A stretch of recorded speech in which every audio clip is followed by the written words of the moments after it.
Welcome to Paper Defiance, a fortnightly podcast all about indie bookshops and their owners. My name's Alex, and I'm recording this on Wadawurrung land in Ballarat, Australia. And it's exciting to have you join me.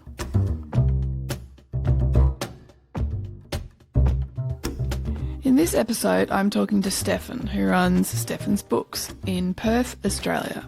He's a passionate bookseller who focuses on genre books, science fiction, fantasy and horror in particular. And this niche is also my favourite as well, so that was an added bonus for me. There are two things that I should note from our chat, which are maybe a bit specific. First, I mentioned something called SwanCon. This is the annual Perth science fiction convention. It's named for the Swan River. I also mentioned the author Tamsin Muir, who's written Gideon the Ninth, and Harrow the Ninth, and Nona the Ninth. I joke about how an algorithm may not be able to figure out what I like to read just based on having read those books. That's because this series is a space opera about lesbian necromancers in space with swords, the colonisation and destruction of planets, and just a lot. So as Stefen says, to figure out where to next requires a bookseller to actually ask which bits of those books a reader particularly connected with. Stefen makes some really fascinating points about the whole process of organising a bookshop and what you need to be and do in order to be a good bookseller. I hope you enjoy this interview. My name is Stefen Braziulaitis. I am the owner of Stefen's Books, and I've been selling books to people for about 30 years, and a big chunk of that specialising in genre fiction. So that's pretty much what I do. Did you start working for somebody else and then open your own bookshop? How did all of that work for you? Actually, it's a funny journey. When I was at university, when I first moved to WA in the early 90s, I got a job working in a little independent science fiction bookshop called Supernova, which had been around for quite a while. And then after I finished uni, I realised I actually much preferred my part-time job than I did to the academic stuff I'd been studying. And so moved from a part-time job in a bookshop to full-time working for, over the years, Dymocks, Angus and Robertson. Then was one of the original managers for the Borders store. Did a little bit of time in education supplies, and then heard that Supernova, which had changed hands and rebranded, was for sale.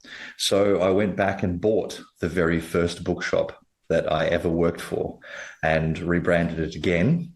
And so now that's, Stefen's Books is in fact a reincarnation of the very first bookshop I worked for back in the early 90s.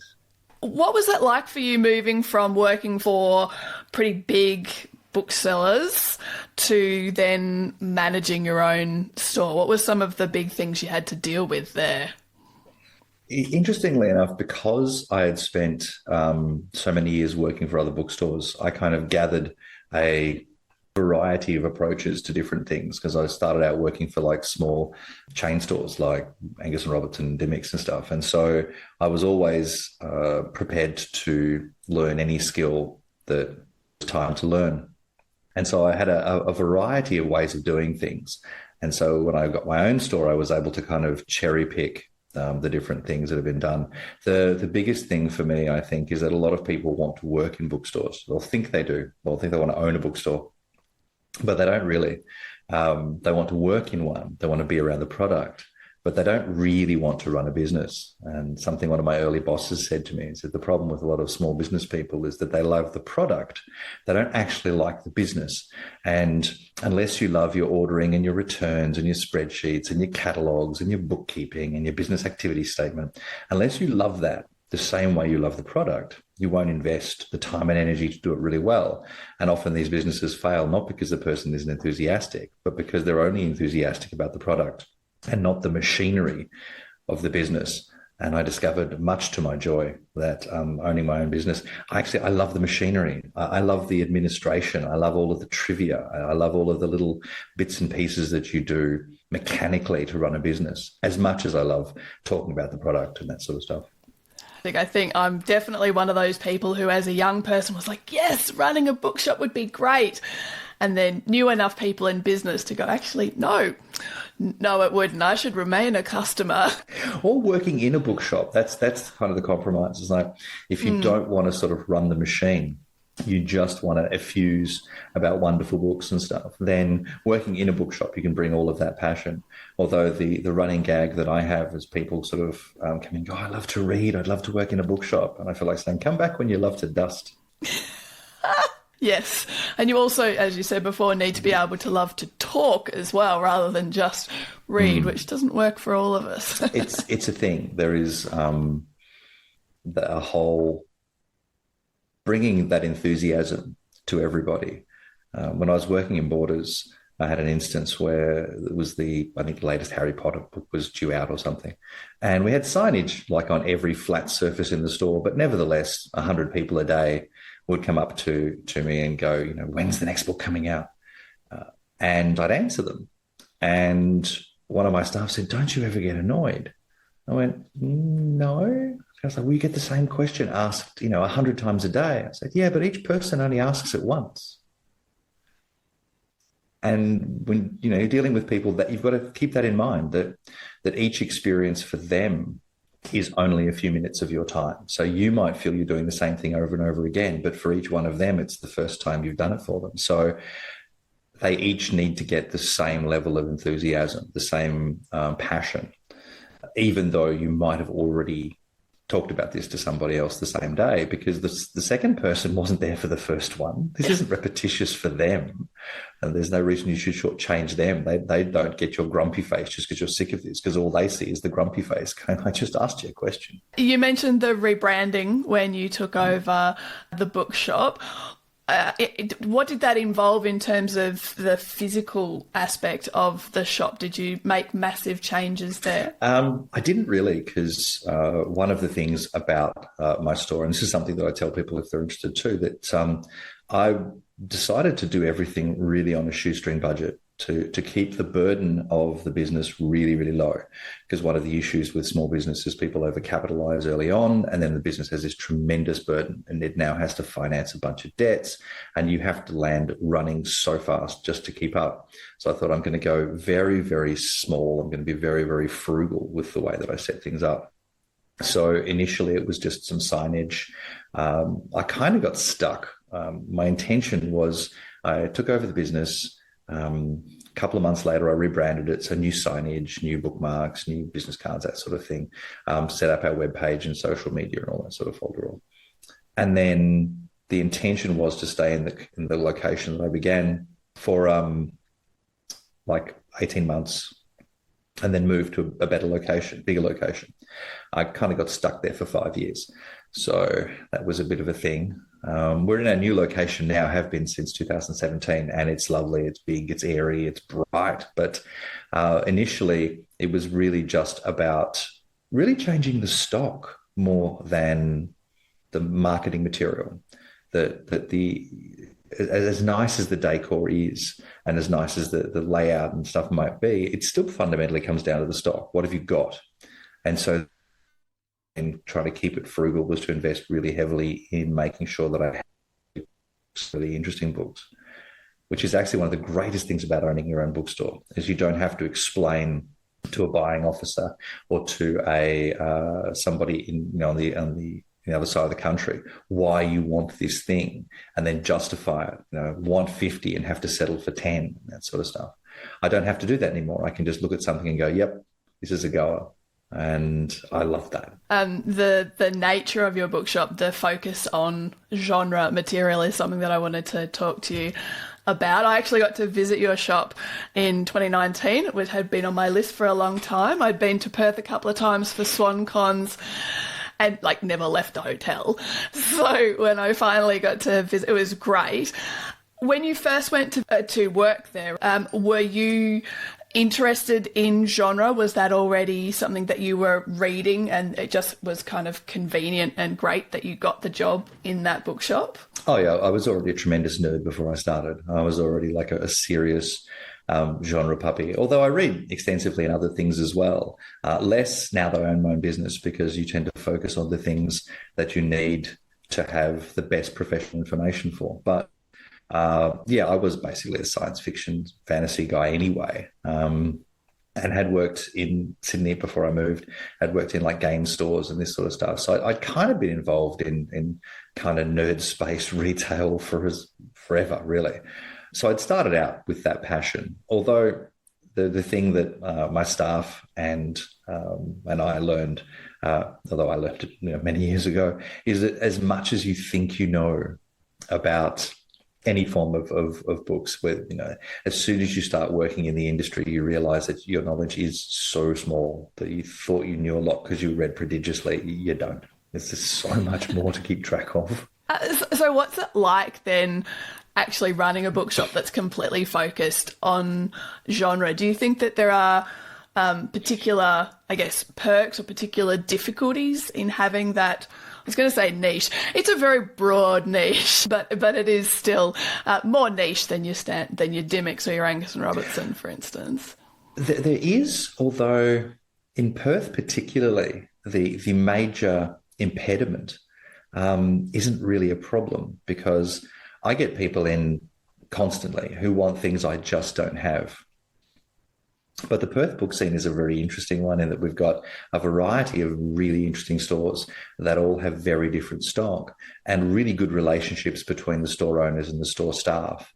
So if somebody comes into my store looking for nonfiction or history or reference or art or something like that, there is a variety of other independent bookshops in Perth that I can immediately direct them to.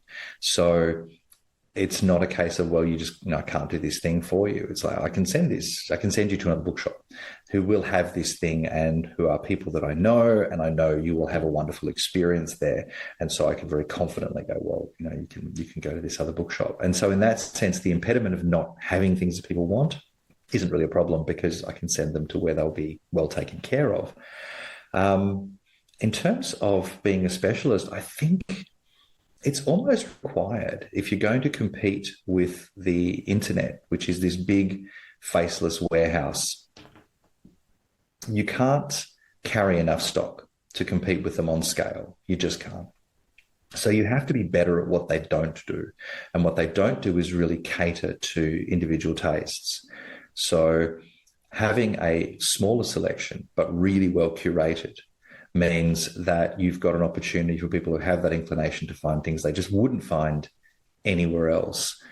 It's needle in a haystack stuff if you go online. If you want something very particularly niche, if your interest is you want speculative fiction that has LGBT characters or neurodivergent characters or characters with disabilities, or you're looking for something that has a different kind of cultural and ethnic origin, so you can really kind of explore different sorts of perspectives on genre. It's very difficult to do that online, because you'll be given, the algorithm will tell you what it thinks you should have, as opposed to going into a bookstore where people have read stuff and can talk to you for a bit. Go, what are you in the mood for? And so that's tremendously good fun. And it means that I can focus on what I do, knowing that there are other bookshops in Perth that do a really good job on other things. I remember seeing on Instagram you had a big a display for when Nona the Ninth by Tamsin Muir came out, and I've never quite been game enough to see what happens if you say, I've read Gideon and so on, the Ninth.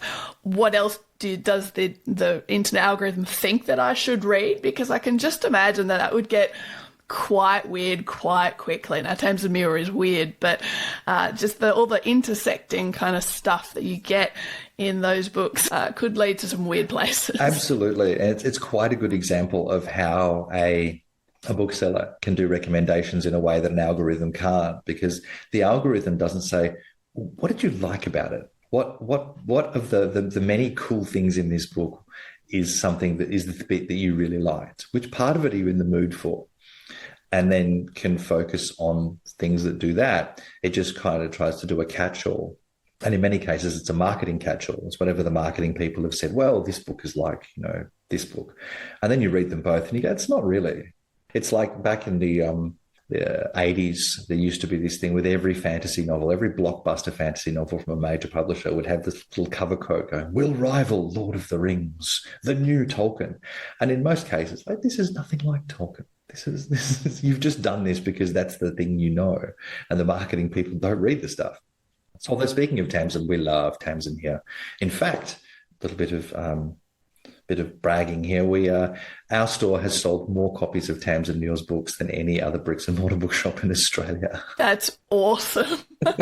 We even did a launch for Nonna, and we had a bunch of people. If you sent it on our social media, we had people turning up. We had a room full of Gideons and Harrows, all made up, and it was Wow. It was bliss. It was big fun. You mentioned curating, obviously. I know your space is large, but not enormous. Does that mean that you have certain publishers that you go with, that you try and read as broadly as you can? Like, how do you go about doing the curating? This is it's in fact another Australian bookseller, a fellow by the name of Robin Penn, who does a bunch of online stuff and writes blogs and this sort of thing as well, came up with a term that I have stolen because, shameless. And he called it cool hunting. And that's that going through catalogues and going through resources and looking at reviewers and forthcoming titles and just looking for things that are cool that you can stick on your shelf. And so I work with pretty much all the Australian distributors. I don't import anymore. I used to, but it's become prohibitive. The expense of importing and shipping and stuff from international sources is just you can't look somebody in the eye and charge them, $35 for a paperback. It's just like, I can't do this. This isn't fair. This is terrible. I know it and you know it. And I can't pretend. And I'm not making much money out of this. I'm just, it's just an expensive book for you. And so I try and find local alternatives and stuff. But I deal with pretty much everybody. There's something interesting in almost everybody's list if you're prepared to dig down to the bottom. Even some of the suppliers that don't traditionally do genre, you go digging through and there'll be something peculiar, something interesting. And that's, I think, the joy of cool hunting, is finding something. Even if it's only something I'm going to do 5 copies of, just the idea of finding something really obscure and really interesting, knowing that half a dozen people are going to walk into the shop, take one look at it and go, oh my God. I've also got a kind of magpie part of my brain too, where I'll see something, I'll look at it, and I have to know. I have to know. And then I'm lucky enough that I've got a customer base full of equally peculiar-minded people, so I can get a stack of them because there's a bunch of other people that'll look at it and go, I have to know. But yeah, local suppliers. I do a lot of stuff with all the major local suppliers, which is one of the things that people don't, I think, really appreciate, is just how much cool stuff you can get from what are considered to be just your ordinary book suppliers. Their lists are diverse. They have remarkable stuff on them. They're just often not at the very front of the catalogue. They're not, they're not the bestseller list. They're not next to your James Pattersons and that sort of stuff. But if you dig down a few pages, they'll be there. You can get them. You mentioned the None of the Ninth event. Are events important to you? Ignoring 2.5 years where clearly there were no events thanks to COVID, are events in general important for you and for the bookshop? I think so. I think it's one of the things that I think COVID really highlighted was the businesses that actually have relationships with their customer base.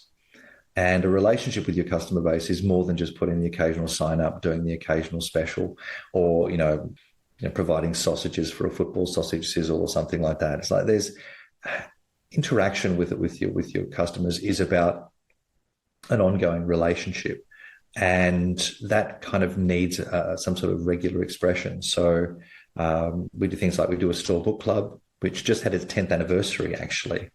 Last Tuesday was our 10th year of doing our book club, which is in a pub. We do a book club once a month in a pub. But also we did 2 events in January. We had Kat Valente and Jonathan Strawn. We did 2 events with them. Actually, the Kat Valente one was really good fun because she's a theatre kid And so, you basically give her an audience and a place to speak, and she's just wonderfully entertaining. And so that was really good fun. So I like to do events.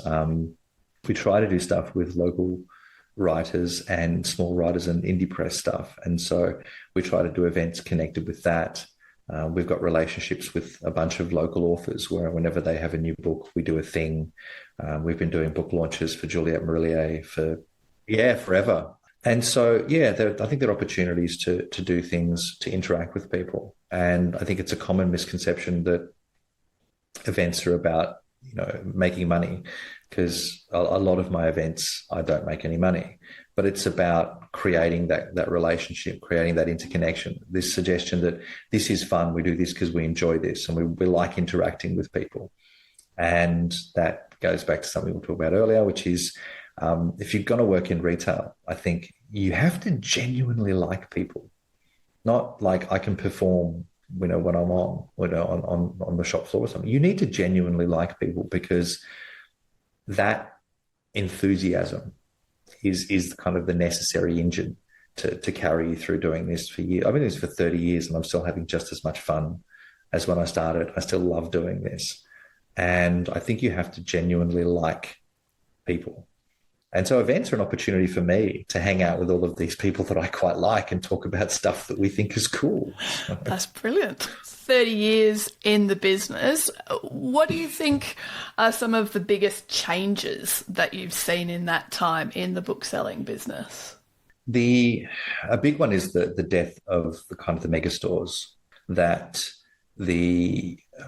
got worked for Borders in Perth when it first opened up, and while it was tremendous fun and I loved the people that I worked with and the customers were great, and having this huge range of stock was amazing. And it's also something of an adventure to be managing a shop floor that has like a dozen registers, 2 escalators, a lift and public toilets, which meant that at any given moment, something crazy was happening somewhere. So it was a never-ending fun. Although, sometimes it's fun through gritted teeth when you're like backed up toilets and broken escalators, people trapped in lifts and stuff. But I think the internet kind of killed the big box store, because the internet is a big faceless warehouse. And if you've got a big warehouse full of product, you can't really tailor it to people. You've got some of everything, but it ends up being a little bit lacking in individual personality. And I think that also chain stores, your sort of Dymocks and Co, have recognized over the last few years that the homogenous chain store model is also kind of doomed, and are starting to encourage their franchisees to really embrace much more of an indie bookstore vibe, where you allow your stock and you allow your situation to be affected by your community, that you don't just stick to the standard layout, the standard everything, so that every store is basically the same with basically the same stock. You embrace an indie thing where things kind of change based on the community, which is the thing I love about an indie bookshop. And as customers, people should be aware too that you change the store by shopping it. That if you go in and ask for things, or you go in and you particularly buy certain things, over time, that will become more of a focus of the store. It will get better at being for you the more you go there, because they have a vested interest in that. That their recommendations will get better, but also you will just start to find things you used to ask for just on the shelf. And I love that about an independent bookshop. And I think that moving forward, a lot of the chain stores are recognizing that particular relationship is more important than sticking to the standard, display. And I can remember working in Borders, you would get printouts of how your displays should look. And you would take a folder with 30 pages and you would go through a section of the store, and it'd be like, Mr. Miyagi, make like picture, and that's what you would do. You would copy the change out so that everything in every Border store would look exactly the same. And again, that change from working for other people and working for yourself, what have been some of the biggest surprises in running your own bookshop? I think the biggest, I don't know if it's a surprise because after 30 years, there's not a lot that surprises me. There are some things that make me really happy when they happen. They happen, and occasionally something is unexpected. But I don't know if a surprise is a bit strong word, but the number of people who feel really personally connected to the store. It's like it's not just a place they go; it's kind of their place. One of the things that really struck me was when during COVID, we got a couple of really interesting things. The first was we had a bunch of regulars who phoned up to buy gift vouchers just because, and I didn't say anything. I prepared myself. I was ready to live lean. Lockdowns and everything. I can do this. It's going to be uncomfortable, but we can manage. We'll sort of, ship the yours and coast for a bit. And I had regulars phoning up to buy gift vouchers because they'd independently gone, oh, you know what he probably needs? Cash flow. And then after this sort of comes out, we'll come and get a bunch of books because he's got stock. But what he probably needs is cash flow to pay his bills. And a lot of people did that independently. There was nothing on social media. Nobody said anything. They just did it. And the other one was we offered a delivery service during lockdown.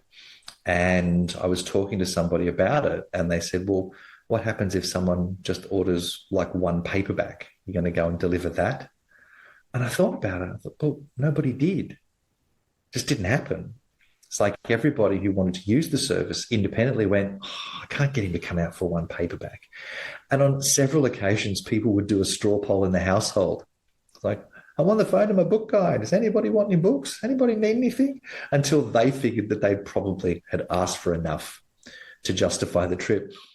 And I didn't set a rule. I didn't say it has to be over a certain dollar value, just independently.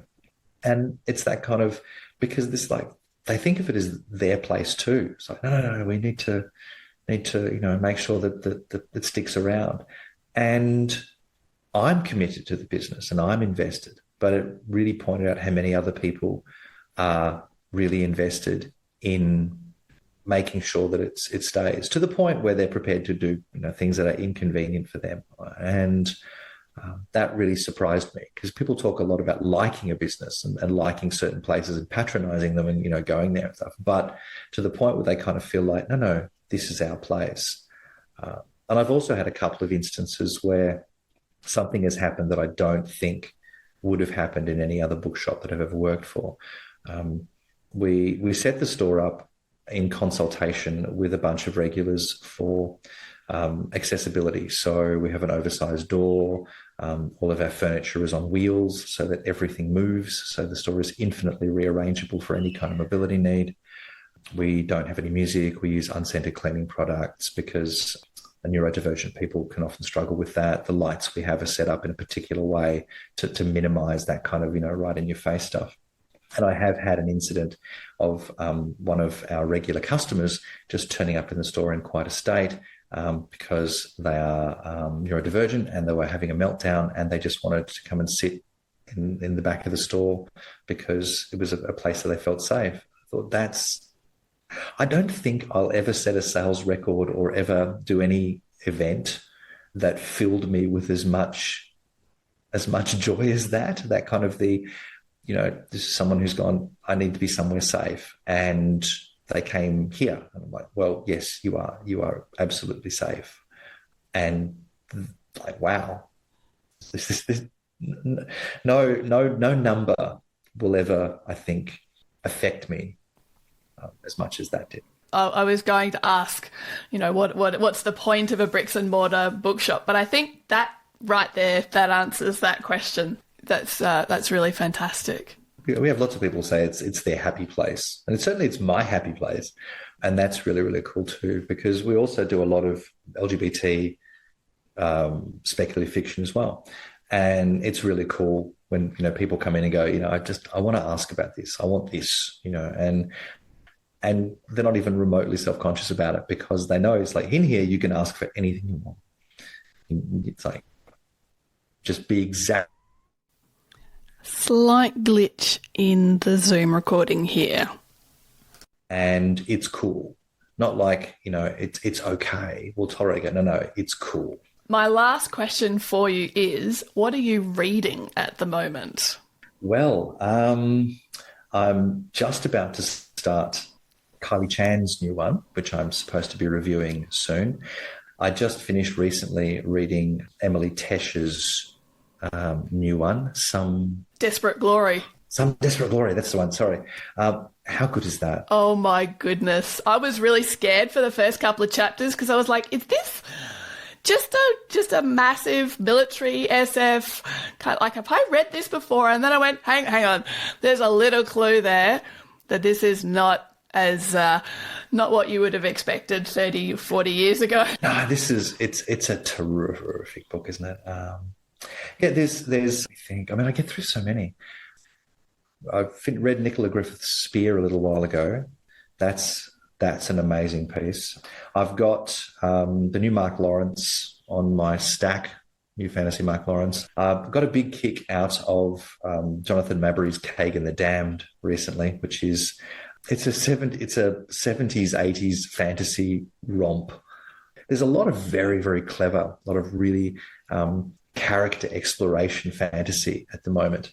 But I admit that there's a certain part of me that also loves just your cheesy B-movie fantasy, and Kagan the Damned is that. There's a point where it's like early on, there's this sort of cosmic horror thing, and you're like, oh, is he going to do a bit of Lovecraft? And then he just name checks Yog Sothoth and Nyarlathotep, and by about chapter 4, a vampire turns up, and you're like, sure, why not? It's just like...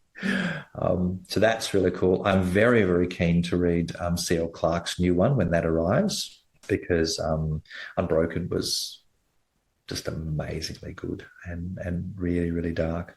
I'm also very, very keen for the new one from Ada Hoffman, the third one in her Outside series, which is a cosmic horror science fiction with a neurodivergent queer protagonist. And the fact that Ysera is neurodivergent means that she responds to this extra universe entity or energy differently, that because her brain is wired differently, her response to it is different. And I love that, because I've never seen anybody do that with kind of cosmic horror. Go, well, what if you process information differently? Would you respond differently? And so that's really cool. So I'm very keen about that. And I hear that we've got a Charlie Jane Anders' third book in her science fiction series is due. And we have, I think, end of the year, we'll be getting Shelley Parker-Chan's. I want He Who Drowned the World so badly, because She Who Became the Sun is a phenomenal book. And I was stunned when I found out that it was Shelley Parker-Chan's debut novel. They handed something in that was just not what I would expect from a debut novel. It was so intense, so sharp, so cool. So I want that one. And it looks like the sequel to Iron Widow has been delayed until 2024. So we won't be getting to go back to our giant chi-powered mechas until 2024, which I'm a bit disappointed by, because it's got the cliffhanger from hell, that book. So yeah, there's a lot of very, very cool stuff. And it's coming in waves. Although I love the amount of Australian talent we're getting too. Yeah, it's just incredible, the amount of stuff and the really diverse stuff that we're looking at too, is that this publishing has embraced the fact that there's such a wellspring of talent, and audiences are just lapping up everything, which is one of the things I've noticed over the last few years, that used to be that everything was very, very homogenized. And if you had publishers really didn't want to publish books that had LGBT protagonists or all those sorts of relationships, and fantasy was very, very Anglo-Celtic. And then maybe under the perception that audiences wouldn't relate to it. And then, of course, you get a few things published and audiences lose their minds. We have sold so many copies of the Locked Tomb books, and the vast majority of those books have gone to people who don't identify as LGBT at all. They just love these incredible characters romping and snarking across the galaxy, racing the dead, and chasing through various dimensions and stuff. It's like, it turns out I'm not a hobbit. but I could vibe with Lord of the Rings. It's like, it doesn't have to be a character that's like me for me to enjoy it. They just have to be cool. And so much of it is.